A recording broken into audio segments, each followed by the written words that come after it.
Hey everybody, Joe Cioffi here. Weather in 5 days and 5 minutes on this Friday, the 22nd of March, and a little bit on the busy side when it comes to watches and warnings. We have quite a few of them across northern New York, north of I-90, Vermont, all of Vermont, just about all of New Hampshire, and just about all of Maine under winter storm warnings. We have winter weather advisories on the southern end of this in southwestern New York, as well as down to the Catskills, also in parts of northern Connecticut and into Massachusetts.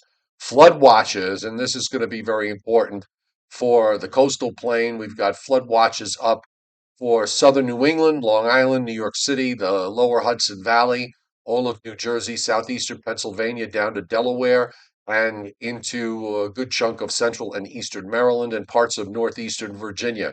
We also have flood watches up in southern Florida.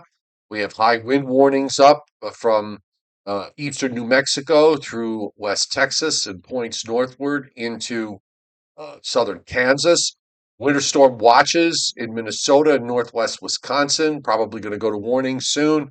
Much of North and South Dakota, down into Nebraska. Winter storm warnings for the eastern half of Montana. Winter weather advisories on the western half, and a handful of counties in southern, southeastern Montana under winter storm watches. Also, winter storm warnings up in the west in the Sierra Nevadas, along with some winter weather advisories there. And as far as what's going on in the east is concerned, we're looking at this surface map from 2 o'clock this afternoon. We have low pressure in the east central Gulf of Mexico that is moving eastward. And this is going to take a sharp left turn up the east coast. In the meantime, high pressure is offshore. There's another high nosing down from Canada. And we've got this system in the Great Lakes that's coming eastward. The Great Lakes system is not going to be all that important. What is important is this Gulf of Mexico low because that is going to bring a lot of moisture up. When we look at the satellite loop, what's particularly impressive here are the thunderstorms that are in the Gulf of Mexico. So this is a fairly fired up system. You can see the rotation with the short wave back in the lower Mississippi Valley. Clouds are spreading northward, as is rain.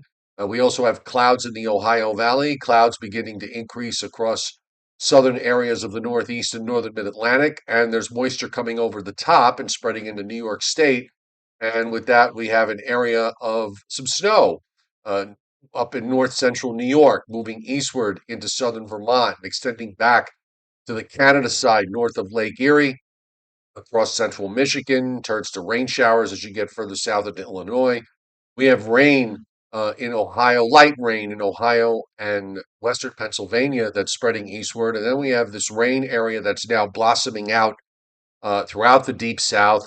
And there are some embedded thunderstorms in here as well. And we've got this batch of heavy rain and thunderstorms taking aim for South Florida. Now, the Weather Prediction Center, in terms of rainfall, if you look closely, there's a stripe of 3 to 4 inches from southern Connecticut to New York City to northern New Jersey, embedded inside a general area of 2 to 3 inches plus that extends all the way down into South Carolina, coastal North Carolina, in an area of 3 to maybe as much as 4 or 5 inches of rain there.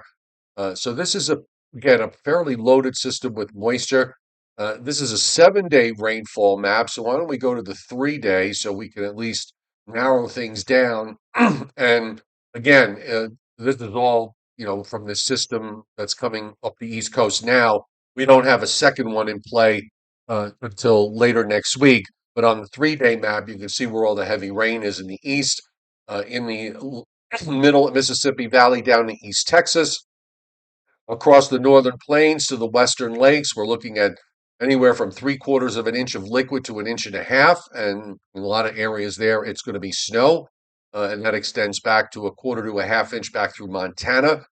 We also have in the west areas in the Sierra Nevadas and in Northern California where we're looking at 2 to 3 inches of melted precip, 3/4 of an inch to an inch and a half, plus just about everywhere else. Now, as far as snow is concerned, this is the probability for at least 8 inches. Northeastern New York, much of Vermont except the southern part of the state, and the northern half of New Hampshire, and much of interior Maine expected to get at least 8. I think we're probably going to see some areas here that are going to wind up with 1 foot plus amounts out of this. And as we go west, you can see high probabilities for at least 8 in southern South Dakota. I'm sorry, southern North Dakota. Always do that. Southern North Dakota into South Dakota, across into central Minnesota. Oddly enough, this may be one of the bigger snowfalls, if not the biggest snowfall of uh, of the winter season. And now that we're into the spring season, that just kind of reinforces the fact about how snowless this winter was. The probabilities for at least 8 inches tail off as you get further to the west into Montana. They pick up again in the Sierra Nevadas. If we look at the probability for at least two, you can see how widespread it is, and then that extends actually down into Colorado. It also extends eastward into the Upper Peninsula of Michigan, and in the Northeast, the probability of at least two going back into Western New York. So it's a loaded spring system for snow system for inland areas, and a very loaded rain system for the coast and inland of the coast. Here's the low on the HRRR as we go through the overnight period. That rain area moves northward. The low is going to pop up off the east coast. You see the low on the HRRR actually tracks through central North Carolina into southeast Virginia. This is by 11 a.m. Saturday. You see some areas of moderate, and in the yellow, areas of heavy rain coming up. And then it's tomorrow afternoon. And I'm just going to switch to go to a close up here. This is where the worst of it is going to happen with respect to the rainfall, starting in the afternoon in southern New Jersey down into Delaware and Maryland, and then it just blossoms out across the rest of New Jersey and eastern Pennsylvania, New York City, Long Island, Connecticut, the Hudson Valley into Massachusetts.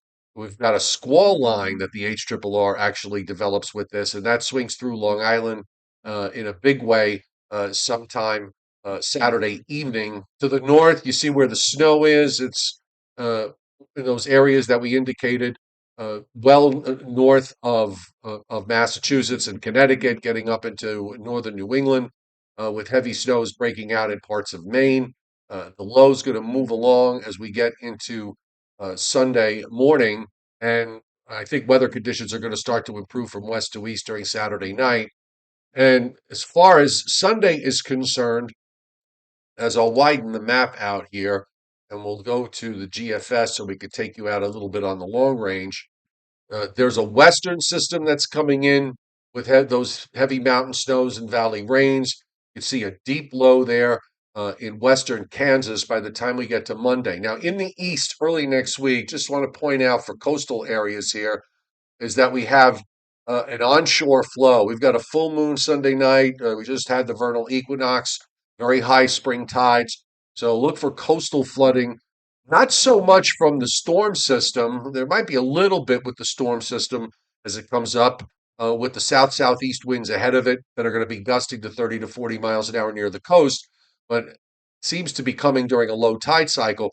But after that, the high tides on Sunday and Monday are going to create coastal flooding issues for much of southern and southeastern New England down to the mid Atlantic coast. Meanwhile, this next western storm, which is pretty wrapped up, brings heavy snows to parts of Nebraska, South Dakota, and Minnesota. That low stays mostly to our west. Maybe a cold front gets here sometime around Wednesday, but you'll notice that the storm is so far to the west and north that the front kind of loses its moisture and basically falls apart. So much of the first half of the week, I think, is going to be relatively uneventful. There might be something to deal with perhaps toward the end of next week. So, very busy day certainly coming up for tomorrow for the Northeast and the Mid Atlantic states. The Joe and Joe Weather Show will be back Sunday night at 7:35 p.m. Eastern Time.